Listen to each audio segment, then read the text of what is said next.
کیوں آئے تھے اس دنیا میں، جانا ہے معلوم نہیں، کیوں آئے تھے اس دنیا میں، جانا ہے معلوم نہیں، سامان سفر سب ٹھیک کرو، کب ہوگا سفر معلوم نہیں۔ میں نے ایک آیت پڑھی ہے، کل نفس ذائقۃ الموت ثم الینا ترجعون۔ یہ دنیا کی حقیقت کچھ نہیں ہے، قربان جاؤ یہ دو نوجوانوں، یہ دنیا کچھ نہیں ہے، یہ دنیا مکھی کے پر کے برابر نہیں ہے، مچھر کے پر کے برابر کی حیثیت نہیں ہے، یہ دنیا پانی کا بلبلہ ہے۔ میرے بچوں ایک بات یاد رکھنا، موت ایک دن آ کر رہے گی، موت ایک دن آ کر رہے گی۔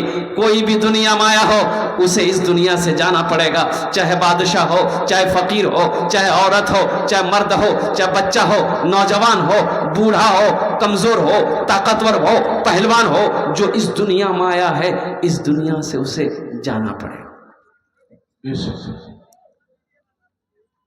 اس دنیا میں آنے کی ریت ہے، جانے کی کوئی ریت نہیں ہے۔ اس دنیا میں آنے کی ترتیب ہے، اس دنیا میں آنے کی ترتیب ہے، جانے کی کوئی ترتیب نہیں ہے۔ اس دنیا میں آنے کا ڈسپلن ہے، جانے کی کوئی ڈسپلن نہیں۔ اس دنیا میں آنے کا ڈسپلن ہے کہ پہلے دادا آتا ہے، پھر باپ آتا ہے، پھر پوتا آتا ہے۔ کہ پہلے پوتا آتا ہے؟ ارے بولو نا، پہلے دادا نا ہے، پہلے دادا پھر باپ پھر پوتا۔ لیکن قربان جاؤ اس دنیا سے جانے کا کوئی ڈسپلن نہیں ہے، کوئی ڈسپلن نہیں ہے اس دنیا سے جانے کا۔ دادا رہ جاتا ہے، پوتا چلا جاتا ہے، باپ رہ جاتا ہے، بیٹا چلا جاتا ہے، ماں رہ جاتی ہے، بیٹی چلی جاتی ہے، نانی رہ جاتی ہے، نواسی چلی جاتی ہے۔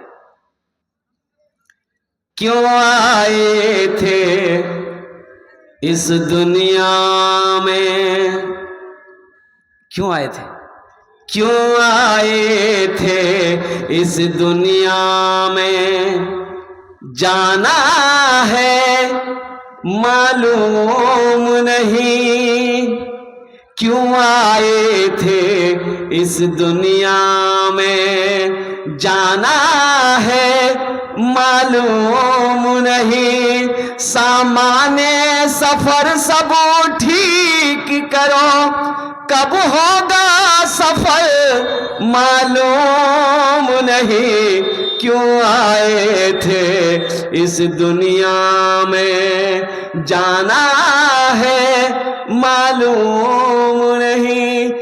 دلی جانا ہے، بمبئی جانا ہے، کلکتہ جانا ہے، پنجاب جانا ہے، 1 مہینہ 2 مہینہ پہلے ٹکٹ بک کروا لیے، ریزرویشن کروا لیے، سیٹ بک کروا لیے، کیونکہ جس دن میرا سفر ہو اس دن کوئی پریشانی نہ ہو۔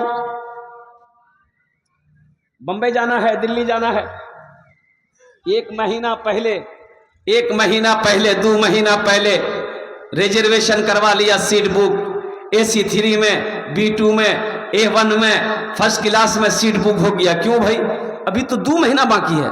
کیا ٹینشن ہے؟ بولے نہیں، پہلے بک کرا لو، پہلے بک کرا لو گے سیٹ مل جائے گی، جس دن جائیں گے اس دن کوئی پریشانی کا سامنا نہیں کرنا پڑے گا۔ اے مسلمانوں مجھے کہہ لینے دو کہ دنیا کا سفر کرو تو 2 مہینہ پہلے ٹکٹ بنا رہے ہو، جہاں سفر کرنا ہے پھر لوٹ کر نہیں آنا ہے، وہاں کی تیاری کتنے دن پہلا ہونا چاہیے، کتنے دن پہلے وہاں کی تیاری ہونی چاہیے۔ آپ نے ٹکٹ بنایا، وہاں کا ٹکٹ آپ نے خریدا، اس لیے بمبئی ہم جاتے ہیں 1 سال 6 مہینے کے بعد لوٹ کے آنا ہے، دلی ہم جاتے ہیں 1 سال 2 سال 5 سال کے بعد لوٹ کر گھر آنا ہے۔ لیکن قربان جاؤ دلی سے لوٹ کر آؤ گے، بمبئی سے لوٹ کر آؤ گے، یہ امید ہے، ہم امید کر کے جاتے ہیں کہ 5 مہینہ سال بھر کے بعد ہم دلی سے گھر آ جائیں گے، لیکن وہاں جاؤ گے، وہاں سے لوٹ کر یہاں پھر نہیں آنا ہے، وہاں ہمیشہ ہمیشہ رہنا ہے۔ تو اصل تیاری وہاں کی ہونی چاہیے کہ یہاں کی ہونی چاہیے؟ بولو بھائی ذرا سا، وہاں کی ہونی چاہیے۔ ارے بولو نا بھائی، کہاں کی ہونی چاہیے؟ وہاں کی۔ لیکن ہم سمجھائے کس کو؟ ہم سمجھاتے ہیں بھائی تیاری کرو آخرت کی، قبر کی، موت آنے والی ہے۔ بولے موت سے ہم ڈرتے ہیں کیا؟ موت سے ہم نہیں ڈرتے، جب آئے گی دیکھا جائے گا۔ ایک آدمی نے گٹھری لے کے، سر پہ مزدور آدمی تھا، گٹھری لے کے جا رہا تھا، دن ڈوب گیا، سورج جو ڈوب گیا تھا، اندھیرا ہو گیا، بستی کے باہر ہی تھا، ابھی بستی گیا نہیں تھا، ٹھوکر لگی، گر گیا تو غریب آدمی تھا، بولا یا اللہ کتنا غریب بنائے، یا اللہ کمائے نہ تو کھانا نہ ملے، یا اللہ موت کو بھیج دیجیے، ہم مر جائیں گے، ہم مر جائیں گے اللہ، ہم مر جائیں گے۔ تو اسی بستی کے کو من چلا تھا، وہ سن لیا کہ یہ موت کی دعا مانگ رہا ہے، بولا اچھا رکھو اس کو پریشان کرتے۔ وہ ایک کالی چادر اوڑھ لیا، منہ ہاتھ ڈھک کر کے، اندھیرا تھا یہ تو بیچارہ پیر پکڑ کے بیٹھا ہوا تھا، اس کے آگے میں آ گیا، بولا کہ جو بھیا، بولا ہم تمہاری موت ہیں۔ بولا موت ہے تو یہاں کیا کرنے آئے؟ بولا بھی تم دعا مانگے تھے اللہ موت کو بھیج دے۔ بولا نہیں، منہ سے نکل گیا تھا، یہ گٹھری گر گئی، ہم کو اٹھا کے دیے، جلدی ہم گھر جائیں گے۔ موت سے ڈرو میرے بچوں، موت آنی ہے، موت سے ڈرو، ڈرنے کے ساتھ ساتھ وہاں کی تیاری کرو۔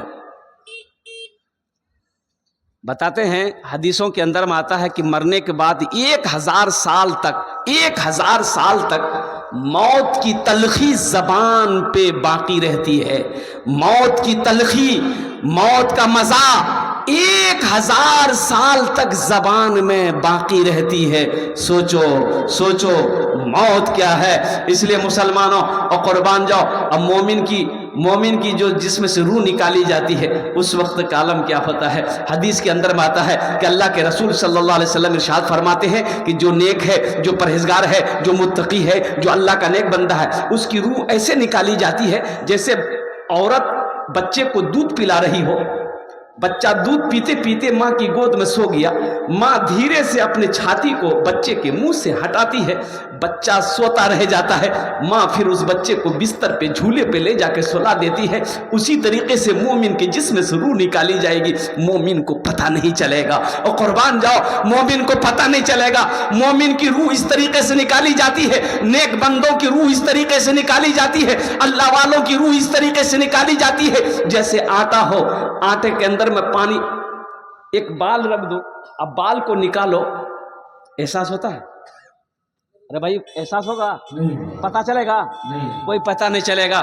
اسی طریقے سے مومن کے جسم سے روح نکالی جائے گی، مومن کو پتہ نہیں چلے گا۔ اس لیے میرے نوجوانوں، میرے بچوں، اپنے ایمان کو مضبوط کرو، آخرت کی تیاری کرو، قبر کی تیاری کرو، حشر کے میدان کی تیاری کرو۔ ارے اصل زندگی تو وہاں کی زندگی ہے، یہ تو چند روزہ زندگی ہے۔